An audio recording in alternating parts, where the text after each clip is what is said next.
Hello, and welcome to your meditation practice as part of the Open Heart Project. My name is Susan Piver, and I am so happy that we can sit together in meditation, and I'm delighted to give you instruction. We're going to sit together today for 10 minutes, and we're going to start now. So please get settled, whether you're on a cushion or in a chair, both are fine. And as you do get settled, I want to remind you why we're meditating, and mention one particular skill that our practice bestows upon us that I have found extremely valuable. So we're not meditating to be good at meditating. We're not even meditating to have good experiences while we're meditating. We're meditating so that we can be good at being ourselves. We're meditating so that we can actually be good at experiencing our life.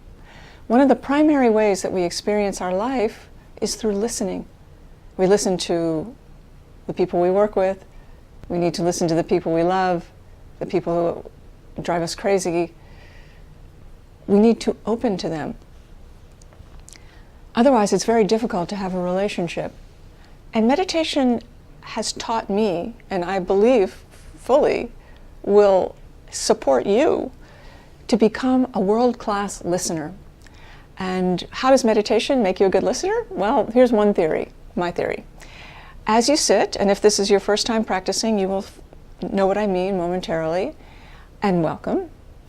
As you sit, you place your attention on the breath. You don't try to stop thinking. Thoughts will keep happening. And if you notice that you become absorbed in thought, you let go and come back to the object of your meditation, which is the breath. So this translates seamlessly to your relational life, in that when you are talking to someone, it is quite natural to start thinking about what they're saying, which is not, and you are no longer listening to them. You're thinking about what they just said. But when you cultivate the ability in meditation to notice this, then you can simply let go of what you think of what they're saying, to attune to what they are actually saying. And then what you have to say will be in accurate response to what you have said. If I stood here all day and tried, I could not overemphasize how important this skill is of being able to listen and respond to what is said, not what we think was said or what we think about what was said.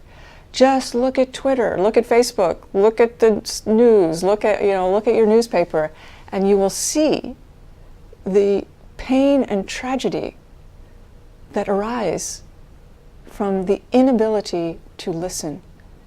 Listening can be scary, especially when it's something we don't like.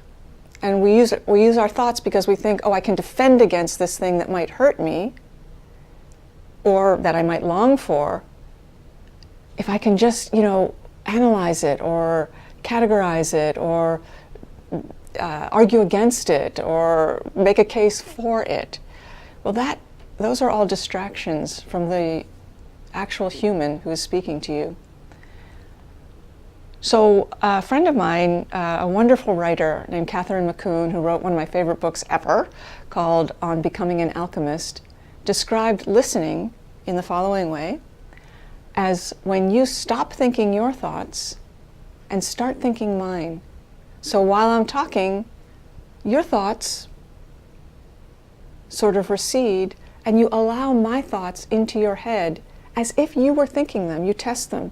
The scary part of listening is letting go of your own judgments and criticisms, because that's where we hide. That's where we take refuge. That's where we guard ourselves. It's scary to stop guarding yourself. And in this very common act of listening, in order to actually hear, we have to stop guarding ourselves in this way. This, I will believe, is why good listeners are super few and crazily far between. But as a meditator, you are cultivating this immeasurably valuable quality. I'm going to lay something super dramatic on you that can actually bring peace to our world. If we can listen, we can respect, we can create peace. That's another story. In the meantime, let's just do our practice. And thank you for listening to me.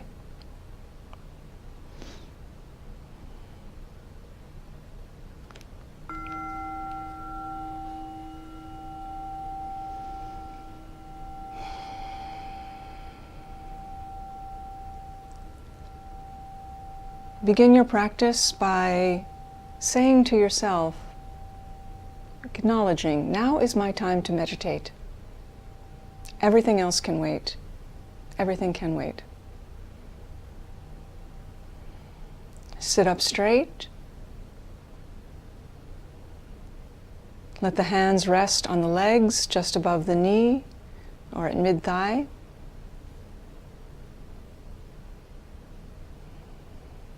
Let the belly relax. The heart and lungs, imagine they too are relaxing. And let your shoulders relax.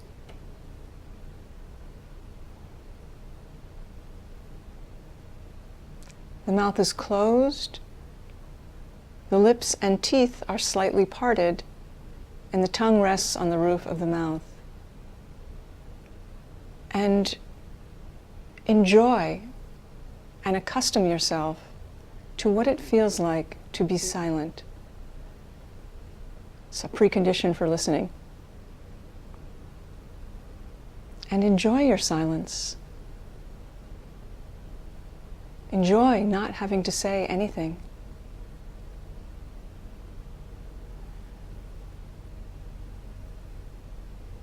Because it's awesome.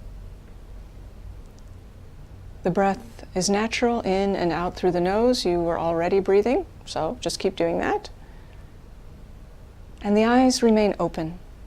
And the gaze is cast down to a comfortable spot given the distance of your screen. And just let your eyes rest on that spot as opposed to grip that spot. Just rest. Let the eyes be super soft.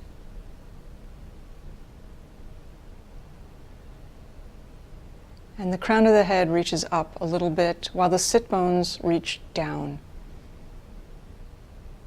So we reach down for the earth, aspire up to the heavens, support ourselves with a strong back, and connect with our world through the softness of our front body.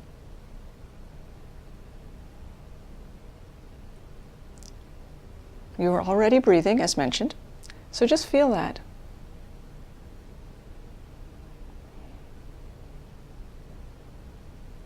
Let your attention ride the sensation of breath. So your attention comes in on the inhale and flows out on the exhale.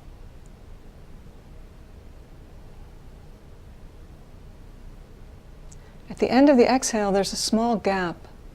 And then, guaranteed, the next inhale just happens. No effort is required. So you can continue to relax your attention on the flow of breath. There's no effort to stop thinking. Let your thoughts be as they are. And if you notice that you have become absorbed in thought, it's no problem. Say to yourself silently, thinking, let go, regardless of the content or texture of the thought, and return your attention to this ebb and flow of breath. And that's all there is to it. So we'll sit together.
Thank you so much for your practice. Thank you for practicing together with me and with each other.